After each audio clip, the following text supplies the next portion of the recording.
ભારતમાં પ્રથમ વખત જો ઓલિમ્પિક 2025 ટુર્નામેન્ટનું આયોજન કરાયું છે। થેલેસેમિયા બાળકો માટે બોક્સ ક્રિકેટ તેમજ ચેસનું આયોજન કરાયું। અમદાવાદ રેડક્રોસ દ્વારા આયોજન કરવામાં આવ્યું છે। થેલેસેમિયાથી પીડિત બાળકો રમતગમતમાં પાછળ રહી ન જાય તે હેતુ સાથે આયોજન કરાયું છે। 8 જેટલી ક્રિકેટ ટીમ પણ તૈયાર કરવામાં આવી છે। આવતીકાલથી આ જો ઓલિમ્પિક 2025 ટુર્નામેન્ટ શરૂ થશે। Indian Red Cross Society Ahmedabad branch द्वारा प्रथम वखत ऐतिहासिक निर्णय लेवामां आव्यो छे। थेलेसेमियाना बाळकोने वर्षोथी ब्लड पूरुं पाडवानुं काम तो करे छे। दर महीने आ बाळकोने लोही आपवुं जरूरी छे। હિમોગ્લોબિન પણ એમનું ઓછું હોય છે। એમનામાં પૂરો પાવર એમનો જળવાઈ રહે અને શારીરિક રીતના મજબૂત રહે દ્રષ્ટિને ધ્યાનમાં રાખીને રેડ ક્રોસ સોસાયટી દ્વારા વર્ષોથી આવા તમામ બાળકોને બ્લડ આપવાનું કામ કરે છે।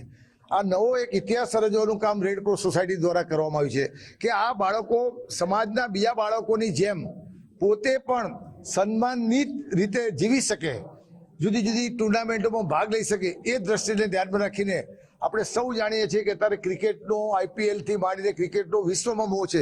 તો આ બાળકો પણ જ્યારે ટીવીમાં મેચ જોતા હોય ત્યારે એમને પણ અપેક્ષાઓ થતી હોય ત્યારે આ બોક્સ ક્રિકેટનું આયોજન એમના તરફથી કરવામાં આવ્યું છે। એ જ રીતના ચેસ ટુર્નામેન્ટનું આયોજન કરવામાં આવ્યું છે। એનાથી એમને એમની મગજમાં સોચ વધશે, એમનો વિકાસ પણ થવાનો છે।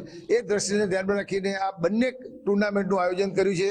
હું રેડ ક્રોસ સોસાયટી અમદાવાદના ચેરમેન મુકેશભાઈ, વિશ્વાસભાઈ અમીન અને એમની પૂરી ટીમને શુભેચ્છા પાઠવું છું, અભિનંદન પાઠવું છું અને મીડિયાના મિત્રો તરીકે હું તમને વિનંતી કરું છું કે આજના પ્રસંગે તો તમે ઉપસ્થિત રહ્યા છો, પણ આ ટુર્નામેન્ટ જે રમાવાની છે, 8 જેટલી એમને જે જુદી જુદી ટીમો પાડી છે અને જેટલા દિવસ ટુર્નામેન્ટ ચાલે તમારું 24 કલાક તમારું મીડિયા ચાલતું હોય છે, તમારું ઇલેક્ટ્રોનિક્સ મીડિયા 24 કલાક ચાલતું હોય છે।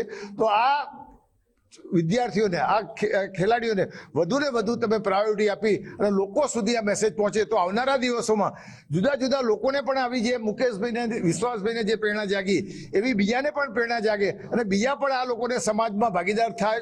આ વિદ્યાર્થીઓ એ દિશામાં કામ કરે, દ્રષ્ટિને ધ્યાનમાં રાખીને પ્રાયોરિટી આપો, એ જ વિનંતી આપ સૌનો ખૂબ ખૂબ આભાર।